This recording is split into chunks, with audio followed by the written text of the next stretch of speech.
This is Concrete TV. Concrete TV. I think it gives you more creative control, but how you want to do things and when you want to drop things, and it gives you leverage too if you just got a super smash. You feel me? Like the internet it's a perfect tool right now in this generation, to expand the music and expand your vision, and things like that. And it attracts the labels too, you feel me? Because I'm already a household name, so if they see me still doing my thing, with she twerking and let's get it and such like that, and features and just killing features and things like that, man, that gives you more leverage when you do want to link up with a major again or whatever, because I've been with majors. Yeah. Tell me, Okay. whatever's best, for the situation or the time or the family. You feel me? It just gotta be the right situation. You feel me? Nah. I'm just working, man. You feel me? It's about consistency. It's about developing, trying new sounds, which I did with Let's Get It and she twerking and things like that. I think Atlanta's just turned up right now. It's just the music capital right now. So every 3 months, 3 to 6 months, you got a new hot song or new hot artist. So that's great. It's keeping the city alive. I'm just proud to be in the forefront of the group of artists that come out of Atlanta. That's cool, because obviously they go to the club too. So you want to hear the club records, I guess. I got different music too. R&B music. Double XL and a couple of people. I just dropped like 2 R&B songs. I got this R&B mixtape called Less Stress, More Sex. Well, EP, not a mixtape. It's only like a couple songs, 4 or 5 songs. So, that's strictly for the ladies. So, that's gonna give you a different feel, different vibe of music. A couple songs with Party Next Door. The things we've been working on, and just going back and forth, man, and just perfecting the craft, getting better. That's it. Okay. It's not really picking out beats, man. Shout out to my producer, Anamic. We get in there and just cook up. I like to cook up from scratch. That's how all my hits been made. With DJ Spins. From Cashing Out to She Twerking and Let's Get It. It's been us two. Putting our powers together, every time we get in, it's a record, for the radio. It's a record for the club. So that's what I try to do with Anomic, and that's what we've been doing, since day one. Just starting from scratch and just putting ideas together and just going with it, just going in a totally different direction with the music. Cause I listen to myself so much, that I might get tired of listening to myself. Or I be want to make something new or something. You feel me? So, when I did Mexico, I feel like I did that sound on Let's Get It first. When I did Let's Get It, and Spence was in there, and I was just fooling around. I was drunk and stuff. But when I did the tape, he was like, you can keep that, and I was like, okay, cool. And I just kept the whole flow like that. So when the record dropped, other artists, they really liked that flow, even on the song TM808 just dropped, We Ball, I did that. I did a flow on that. I did that flow on that beat too, like that. And, Pusha T, everybody was hitting like that shit hard. So, I guess people like that when I switch it up sometimes. You feel me? Especially how I'm kicking it and what I'm saying. So, that's great. Just to test out new things and new sounds. It's kind of like reinventing yourself and different personalities when I go in the booth. Ain't no telling I might be on a high note or a low note or in that lane. I call it the chipmunk sound. I got the drums and I got the flows. Just going with it, just flowing with it. They be like, what you saying? Then once they hear what I'm saying, they be like, oh, okay, let's get it. You feel me? Let's get it. I can't say nobody influenced my sound, but who influenced me on music, just wanting to do music, was definitely getting in trouble. That's what wanted me to do music. That was a big influence. Jeezy, Tupac, Drake, diversity, you know, the different things he can do. Wayne, you know, Jay-Z, you know, for business and things like that.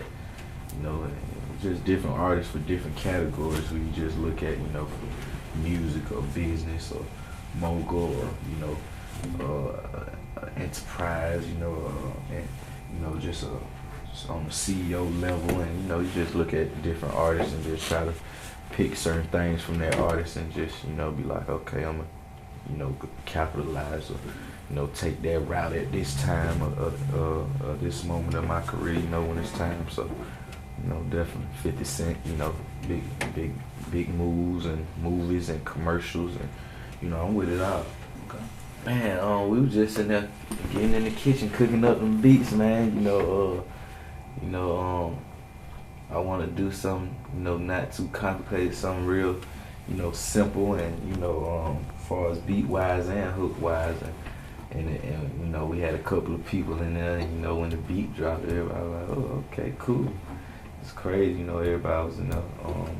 It's a real movie, and I was like, I'm gonna shoot the video first and just drop it like that. I ain't gonna put it on SoundCloud. I'm gonna give them the visual first, and then we gonna go from there. So, you know, the visual came out great. Shout out to the picture, man. He killed that. And and the dance and the kids, and, you know, it was just a great concept, you know, and I want to just see where it go from there with, as far as the visual, you know, and just take it that route. Okay. Yeah.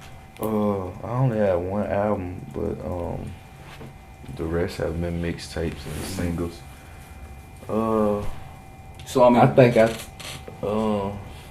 far as the mixtapes, you know, I think I take more of a street approach, just something you can trap to, you know, something you can vibe to, and for the album, I think I take more of a single approach, and, you know, more music for everybody, you know, like you got I Want the Money. That was kind of like I did that in New York, and they loved it, you know, because it was catchy, and the beat was kind of like, you know, up top, hip-hop-ish, you know, a type of track. Then you got West Coast type of music, you know, with the West Coast beats, and then you got the South music, and you got the single. So I feel like the album is just a compact of music, you know, everything for every side of the earth, for everybody, you know, R&B music, club bangers, emotional music, you know, hip-hop music. So, you know, I think I give them levels on everything, you know, even with the Party Next Door record we just did, Don't Worry. You know, I felt like I took a more of a rapping approach, you know, other than the laid-back club type of flowing approach. I took a more of a, you know, pen and pad approach. But even though I ain't use a pen and pad, but, you know, my mind was in that mode, like writing in my head, just because I knew he sent that track for a reason, just to see how I was gonna kill it, and I did my thing. That's what's up. Yeah. I ain't really focused on the sales right now, you know. It's about building the brand, you know, continue getting this money on the road, and, you know, things like that. You know, I know it's a long way to go. You know, you got certain people who took certain routes, you know, to build that approach, like a Kendrick Lamar and people like that. So, you know, and I took a different route, you feel me, you know, and I'm coming back around to that route. So, you know, I want to build up to that. So when the next album drop, or, you know, the next, you know, big single drop is just selling crazy, because, you know, I don't feel like hip hop is dead. You just gotta have the right, you know, people around, the right push and the right moves and things like that. You look at people like Drake, and you know numbers is still alive. You feel me? Like Kendrick just dropped his, J. Cole. So, you know, you look at that, and you know, like I say, you take certain things from certain people and be like, okay, this what I can do better, this, just try to figure out the code, figure it out, it's great. It's just like it's like a Rubik's Cube, it's hard, but once you figure it out, you got it, you unlock the code, so it's a long way to go. It got to be, man, if it charts on the hip hop and R&B charts, you feel me? So it got to be some form of hip hop, you feel me? But I can get on that level with any artist, at any time, when it comes to flowing and doing that's nothing. Like I got records like that, Tomorrow, that's on my SoundCloud too. It's more of a flowing type of record, I'm finna shoot a visual to another record, like a deep record, and that's like a flowing type of record, I think once they start seeing them visuals for them type of records, they're gonna be like, okay, he's really rapping, see, they haven't really got the visual, in the push, behind me on them type of records, because I've been staying in that club lane, but I feel like this year I'm gonna give them more of that, R&B, more of that hip hop type of records, and still have the smash, but I want to show them, the different areas of my talent and things like that.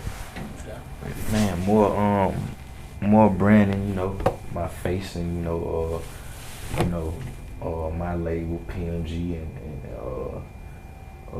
lots of visuals and that EP that Stress More Sex, and just giving them that. I think I'm gonna attack the ladies heavy this year. You feel me? I think I want to do that. I done did clubs and I think I want to do something different.